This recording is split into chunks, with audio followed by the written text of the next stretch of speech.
Today has been one of the wildest days that I can look back on as a 49er fan or as someone who has been covering this team for the last 6 years. This has been crazy. I've never experienced a day like this, and I think you could sense that from Fred Warner too, who had to speak to the media after practice where Trey Lance was not participating, and all this news came out right as the players were walking onto the field. Take a listen to the way Fred Warner had to answer some questions about the future of Trey Lance. Busy day as far as what's going on at the quarterback position. What, as one of the team leaders, what's kind of been your take on it and kind of gauge the temperature of the locker room right now?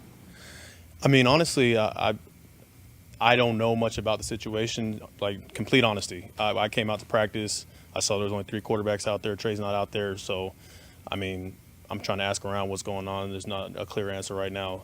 Obviously, we love Trey. I don't know what's going on with him right now or what's going to be next, but yeah, we just got to keep preparing, get ready. We have a game on Friday. Keep preparing towards Pittsburgh, getting better. But with the QB stuff, I'm honestly not even sure what exactly is going on. So, life in the NFL, you kind of focus on next day preparation and don't concern yourself with your teammates and that kind of thing. I mean, yeah, there's so much that goes on behind the scenes that you honestly don't even know about. Obviously, there's a football part of it. There's a business part of it. There's things that you can't control and that you can control. My biggest thing is always controlling the controllables, doing what I can to be the best player, best teammate, best leader I can for our team. So we just got to control what we can control at this point. What were the unclear answers you got?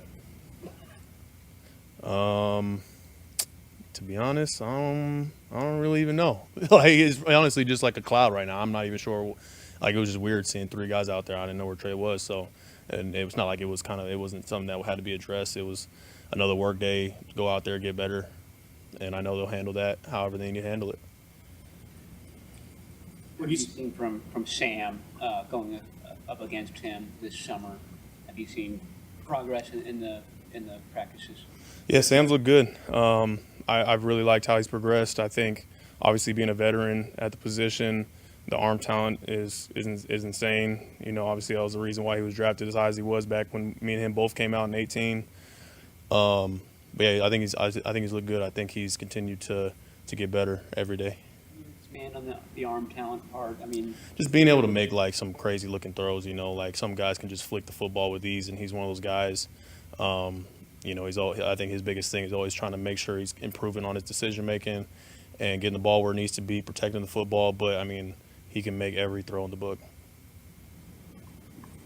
You consider yourself a leader out there in terms of setting tempo and such. Have you seen the kind of tempo, professionalism, everything you want to see out of this camp from beginning to now? Just as a team? Yeah. Yeah. I love exactly where we are right now. I think we just got to keep building to be the best team we can for Week 1, Pittsburgh. Making sure we have the best 53, obviously the best practice squad we can get. I think we've grown as a team. You know, going into that first preseason game against the Raiders, you know, I think that was a good little kind of check for us, a little gut check to see where we were at and grow from it. I like how we competed last week in that preseason game, and we're just going to keep climbing, keep growing. A lot of coaches, players have talked about, like looking back at last year, Purdy's fearlessness. Like Debo said, he saw it in like the second preseason game in Houston. It's like, I hadn't really noticed him before. But I mean, did that stand out that he was, given his situation, he didn't look like a, Mr. Irrelevant?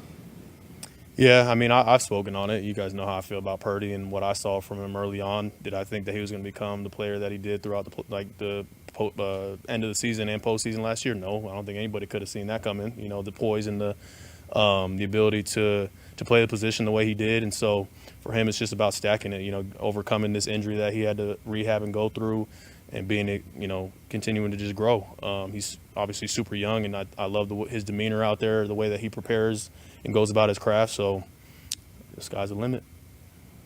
Fred, yesterday in practice, you and Mason got into it a little bit, and then Demo and Mason got into it.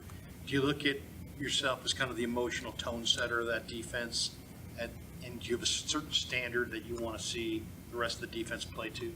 Yeah, 100%. It's late in camp. I knew what type of day it was going to be going into yesterday. High day, high reps, full pads on for who knows how many days that we've been having pads on throughout camp. So, I just wanted to kind of get guys' minds right for the type of day that we were going to have. Nothing against Mason at all. It's just, me trying to set the tone for the practice and everybody getting each other better. Obviously, like you said, we do have a standard on defense that we need to upkeep, and we just got to keep working. Thanks, guys. For the most part, these guys normally have answers for things. This is one of the first times that I've truly seen one of these guys somewhat speechless in regards to just not knowing how to answer the question, just not knowing what to say, because what was there to say? What could they provide and what could they tell in that specific moment? They couldn't say anything because the questions that are being asked to them aren't for them. They're for Kyle Shanahan, they're for John Lynch, but of course this just happened, so the media wants to know, and they want to get the perspective of a player. And it's really hard for a player in that particular situation. So I do give a lot of credit to Fred Warner for handling it extremely well, doing the best he could, doing his best not to really say much of anything, because I don't expect Fred Warner to say anything on this matter in this particular time.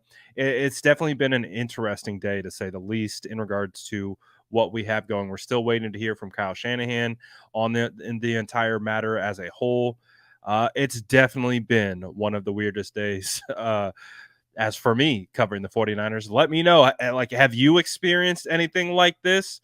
Is this one of the weirdest days being a 49er fan? Let me know in the comments below. And as always, make sure to like and subscribe for more updates.